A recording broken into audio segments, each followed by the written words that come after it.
Hi friends, இன்றைக்கி நம்ம சேனலில் என்ன வீடியோ பார்க்க போகிறோன்னா சிக்கன் 65 எப்படி ரெஸ்டாரண்ட் ஸ்டைலில் மசாலா உதிராமல் எப்படி செய்கிறதுன்னு தான் பார்க்க போகிறோம். அதுக்கு முன்னாடி நம்ம சேனல் இப்போ தான் ஃபஸ்ட் டைம் பார்க்குறீங்கன்னா ப்ளீஸ் லைக் அண்ட் சப்ஸ்கிரைப் பண்ணிக்கோங்க. இப்போ வாங்க வீடியோக்குள்ளே போகலாம். நான் இன்றைக்கி 1/2 கிலோ சிக்கன் எடுத்திருக்கேன். சிக்கன் வெறும் பீஸாக எடுக்காமல் எலும்போடு சேர்ந்து இருக்கிற மாதிரி பார்த்து எடுத்துக்கோங்க. அந்த சிக்கன் தான் டேஸ்டியாக இருக்கும். இந்த சிக்கன் நல்லா க்ளீன் பண்ணி எடுத்து வச்சுக்கோங்க. இது கூடவே உங்களுக்கு டேஸ்ட்டுக்கு தகுந்த மாதிரி சால்ட்டு சேர்த்துக்கோங்க. சால்ட்டு சேர்த்ததுக்கப்புறம் 2 ஸ்பூன் சிக்கன் 65 மசாலா தூள் சேர்த்துக்கோங்க. அதுக்கப்புறமா 2 ஸ்பூன் கடலை மாவு, 1/2 ஸ்பூன் கார்ன்ஃப்ளவர் மாவு. உங்களுக்கு ரெஸ்டாரண்ட் ஸ்டைலில் சாப்பிடணும், அதே கலர் வேணும் அப்படின்னு நினச்சிங்கன்னா ரெட் கலர் ஃபுட் கலர் சேர்த்துக்கோங்க. நான் இன்றைக்கி ஆரஞ்சு கலர் தான் இருக்குது அப்படின்றதுனால ஒரு 1/4 spoon orange colour food colour சேர்த்துக்கிறேன். அதுக்கப்புறமா அது கூடவே காரத்துக்கு தகுந்த மாதிரி மிளகாய் தூள் சேர்த்துக்கோங்க. நான் 1 ஸ்பூன் மிளகாய் தூள் சேர்த்துருக்கேன். இது மீடியமான காரத்தில் தான் இருக்கும். நம்ம சிக்கன் 65 தூள்லேயுமே காரம் இருக்கும். ஆனாலும் ஓரளவுக்கு மீடியமாக குழந்தைங்கள்லாம் சாப்பிட்ற மாதிரியான காரத்தில் தான் இருக்கும். உங்களுக்கு அதிகமான காரம் தேவைப்படுச்சு அப்படின்னா ஒரு 1/4 ஸ்பூன் இல்லைனா 1/2 ஸ்பூன் மிளகாய்த்தூள் எக்ஸ்ட்ராவாக சேர்த்துக்கோங்க. இதை இப்போ நல்லா பிரட்டி விட்டுக்கணும். இந்த பிரட்டி விடுறதுக்காக நம்ம தண்ணியோ எண்ணெயோ சேர்க்கக்கூடாது. நம்ம முட்டை சேர்க்கணும். முட்டை சேர்க்கும் பொழுது இன்னும் கொஞ்சம் நம்மளுக்கு டேஸ்ட் அதிகமாக கிடைக்கும். நம்மளோட முட்டை சேர்த்து சிக்கன் 65 மசாலா பிரட்டி வச்சோன்னா இந்த மசாலா நம்ம ஃப்ரை பண்ணி எடுத்ததுக்கப்புறம் உதிராமல் நம்மளுக்கு கிடைக்கும். அதனால தான் முட்டை சேர்க்குறோம். இப்போது வீடியோவில் பார்த்தீங்கன்னா தெரியும், நம்ம இவ்வளோ மசாலா பொருட்கள் சேர்த்துமே நம்மளுக்கு சிக்கன் டிரான்ஸ்பரண்ட்டாக தான் இருக்குது. இது அப்படியே எடுத்து ஃப்ரை பண்ணோன்னா நம்மளுக்கு மசாலாவே இல்லாத மாதிரி தான் கிடைக்கும். அதனால இப்போ ஒரு சீக்ரெட் இன்க்ரீடியன்ட் சேர்க்க போகிறோம். என்னன்னு பார்த்தீங்கன்னா, கொஞ்சமாக மைதா மாவு சேர்த்து பிரட்டி வச்சிட்டிங்கன்னா மசாலா நல்லா பிடிக்கும்.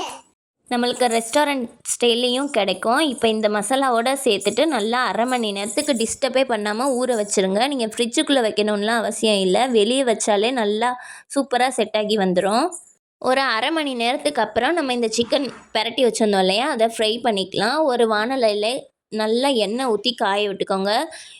சிக்கன் டேஸ்டியாக வரணும் அப்படின்னா எண்ணெய் கொஞ்சம் தாராளமாகவே விட்டுக்கோங்க. அப்போ தான் ரெஸ்டாரண்ட் ஸ்டைலில் கிடைக்கும். இப்போ இந்த எண்ணெய் நல்லாவே சூடாகணும். நம்ம அடுப்பெல்லாம் குறைச்சி வைக்கணும்னு அவசியம் இல்லை. ஃபுல் ஃப்ளேம்லேயே நல்லா சூடாகட்டும். அப்போ தான் சிக்கன் நல்லா ஃப்ரை ஆகி வரும்.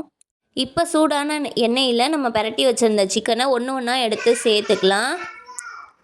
நம்ம சிக்கன் சேர்க்குறது நல்லா ஒட்ட சேர்த்துடக்கூடாது. ஒன்று ஒன்றா சேர்ந்து கொஞ்சம் கொஞ்சம் கேப் இருக்கிற மாதிரி பார்த்து சேர்க்கணும். அப்போ தான் சிக்கன் நல்லா எல்லா பக்கமும் வெந்து வரும். இப்போ நான் ஒரு 2-3 பேட்சாக தனித்தனியாக போட்டுக்கிறேன். கொஞ்சம் கொஞ்சமாக போட்டு தனித்தனியாக போட்டு ஃப்ரை பண்ணி எடுத்துகிட்டு காமிக்கிறேன். நான் ஆரஞ்சு கலர் ஃபுட் கலர் சேர்த்துருக்கனால சிக்கன் ஆரஞ்சு கலரில் இருக்குது. நீங்கள் ரெட் கலராக வேணும்னா நீங்கள் ரெட் கலர் ஃபுட் கலர் சேர்த்துக்கோங்க.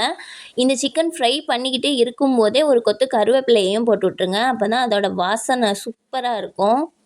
இப்போ இதே மாதிரியே எல்லா சிக்கனையும் ஃப்ரை பண்ணி எடுத்துகிட்டு எப்படி இருக்குன்னு காமிக்கிறேன்.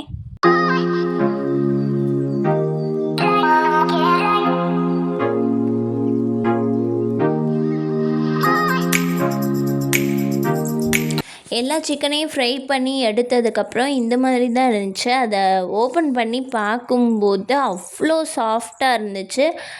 நான் இன்னொரு பக்கம் லைவ் ஷூட் பண்ணிக்கிட்டு இருந்தனால சரியாக ஃபோட்டோஸ் வீடியோஸ் எடுக்க முடியல.